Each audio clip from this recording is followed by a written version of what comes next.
So, keeping the tension on the skin at all times, we're always shaving from no hair into hair.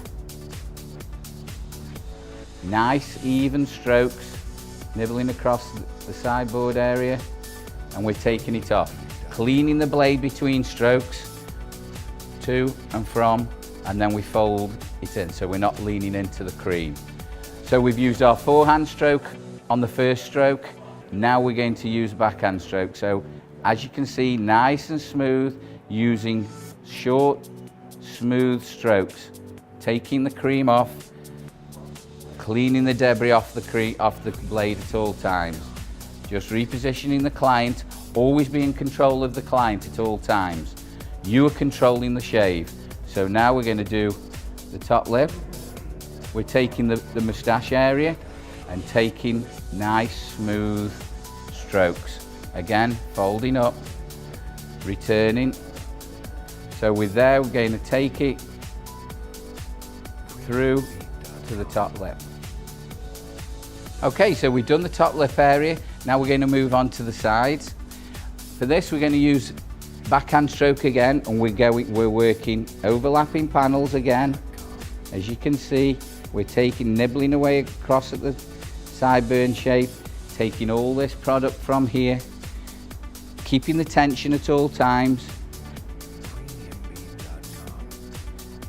into the chin area, again, bringing it across. You can take it off onto the chin, down into this area here, pulling, manipulating the skin at all times to bring it off his jawline.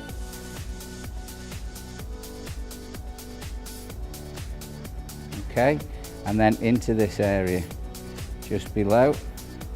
We can then move round, and of course we're adapting our technique to the growth pattern at all times, because not every face is exactly the same. So we're coming down onto the top lip area, making sure we just get all the little bits. And you can see I manipulate the skin around the mouth, so we're just pulling on the skin there, and you can see how it raises the hairs around the mouth. You can take those off.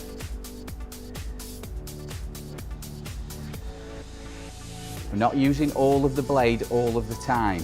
What we're after is using the toe and the heel, and sometimes just the middle of the blade. So when we're working across the chin area, we're just using a portion of the blade rather than all of the blade. Again, roll your debris up.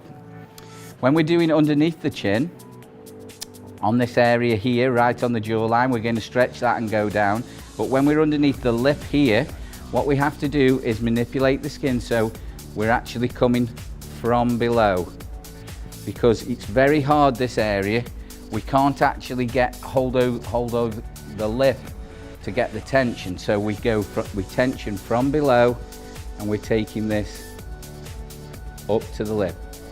Bearing in mind, we don't touch or run onto the pink of the lip, because you will cut him then, and we don't want to do that, do we? So coming from the bottom,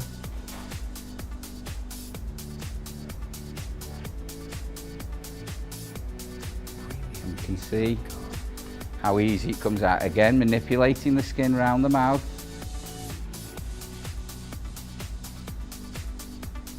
Coming down, moving the client at all times, just there.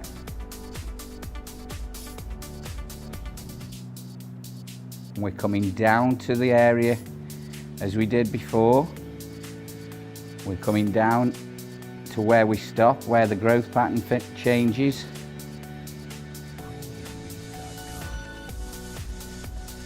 Again, manipulating the skin, so we're coming through and taking it off the chin area. Always from hair, no hair into hair all the time, aren't we? You can see, using your backhand stroke. And then we can come round to this area, come through and across the grain. up to that area, reverse backhand.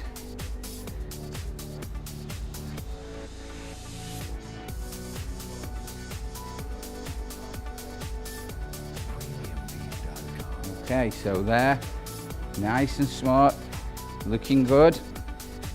So here we are now, just coming to the end of the shave. If we need that extra bit of tension, or if we need to use, we're struggling to get hold of the last bits of hair, we can use a sponge.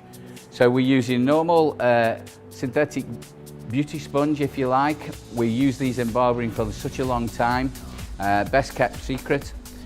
It's perfect for gaining tension where we wouldn't usually. So any areas that we need to gain a little bit of extra tension, we can go in and revisit, but also for the areas removing product.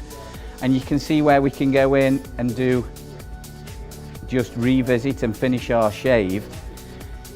Remember, when we're working with the sponge, it gives us that little bit of extra flexibility of getting hold and getting the tension, but also we're cleaning up, and you can actually feel and hear the hair or the growth on, because it grabs when we use the sponge. So, you know, if you were here with me today working, not only is it tensioning, can you see how it's tensioning the neck area like that, but it's actually, I'm actually checking the shave at the same time. I'm actually feeling where that extra hair is.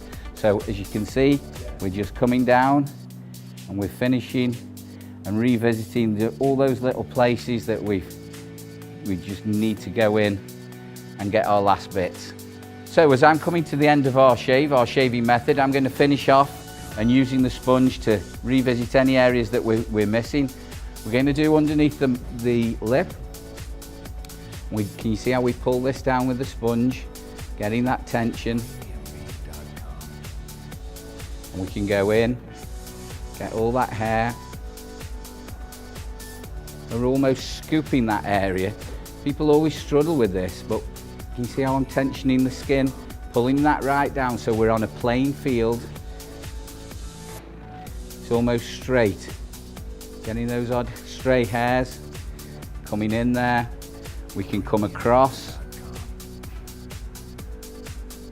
get in there as well, clean up at the same time. Really versatile part of the equipment we use when we're working. We can clean up as well this area when we're working, and then just as we can see these odd hairs here, that we finished our shave there, and we're just going to go and reverse backhand. Just take those little bits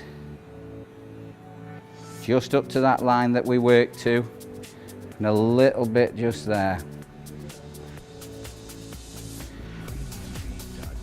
Okay, so we're getting there now. We're nearly going to the end of our first shave. If you need to do a second shave, we can do a second shave and just revisit any areas that we want to, only across the grain. But I think we're looking pretty good there. As you can see, we're going to clean these areas here just on below the neck area.